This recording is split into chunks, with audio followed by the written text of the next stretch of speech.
السلام علیکم ورحمۃ اللہ وبرکاتہ۔ پیارے بچوں، کیسے ہیں آپ؟ سب ٹھیک ہیں؟ اللہ تعالیٰ ہمیں ایمان کی حالت میں زندگی اور موت نصیب فرمائے۔ پیارے بچوں، آج ہمارا جو عنوان ہے وہ ہے آیت۔ آیت یعنی کہ نشانی۔ چلیں آج ہم آیت کے بارے میں سنیں گے کہ یہ کیا ہے۔ ہم قرآن کی آیتوں کے بارے میں ہم نے سنا ہے کہ قرآن کی آیت کیا ہوتی ہے۔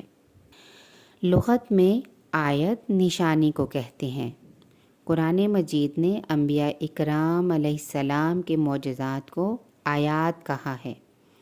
یہ معجزات اس بات کی نشانیاں تھیں کہ جنہیں یہ معجزات ملے تھے وہ اللہ کے سچے نبی ہیں۔ نبی کے سوا کوئی دوسرا شخص ایسے معجزے نہیں دکھا سکتا۔ رسول اللہ صلی اللہ علیہ وسلم کو دوسرے معجزات کے ساتھ ساتھ ایک ایسا عظیم الشان معجزہ بھی عطا ہوا جو قیامت تک قائم و دائم ہے۔ یہ معجزہ قرآن مجید ہے، جس کا ہر جملہ بذات خود ایک معجزہ ہے۔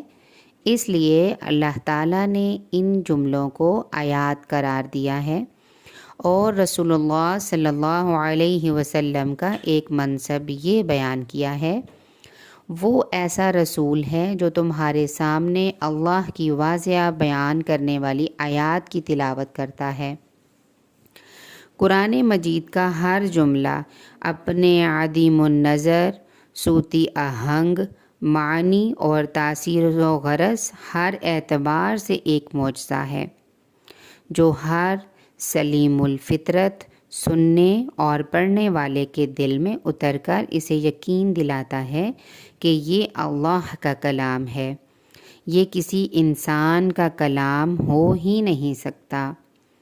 ذَلِكَ الْكِتَابُ لَا رَيْبَ فِيهِ هُدًى لِّلْمُتَّقِينَ۔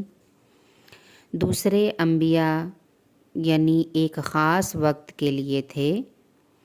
ان کے معجزات بھی انہی کی امتوں کے لیے تھے جو ظاہر ہونے کے بعد ختم ہو گئے، لیکن حضرت محمد صلی اللہ علیہ وسلم کی قیامت تک کے لیے ہیں، اور آپ کا عطا کیا جانے والا معجزہ یعنی قرآن مجید بھی قیامت تک کے لیے محفوظ ہے۔ اس کی ہر آیت قیامت تک پڑھنے اور سننے والے کو قائل کرتی رہے گی کہ محمد صلی اللہ علیہ وسلم سچے رسول اور آپ کا لایا ہوا دین اللہ کا عطا کردہ سچا دین ہے۔ قرآن مجید کی 114 سورتیں ہیں اور ہر سورت کے شروع میں بسم اللہ الرحمن الرحیم لکھی جاتی ہے، سوائے سورۃ توبہ کے۔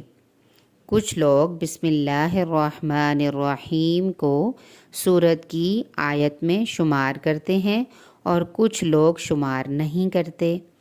اگر بسم اللہ الرحمن الرحیم کو ہر سورت کے مستقل آیت شمار کیا جائے تو قرآن مجید کی آیات کی تعداد 6349 بنتی ہے، اور اگر اسے مستقل آیت نہ سمجھا جائے تو قرآنی آیات کی تعداد 6236 بنتی ہے۔ تو اس طرح پیارے بچوں، آج ہم نے آیت کے بارے میں سنا اور سمجھا۔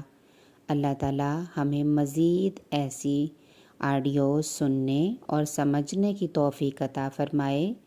آپ سے گزارش ہے پیارے بچوں کہ اس چینل کو لائک کریں، سبسکرائب کریں، اور ڈیلی بیسس پہ آپ نے اپنے دوستوں سے بھی شیئر کرنا ہے تاکہ ہمارے لیے یہ صدقہ جاریہ جاری رہ سکے۔ وآخر دعوانا ان الحمد للہ رب العالمین۔ السلام علیکم ورحمۃ اللہ وبرکاتہ۔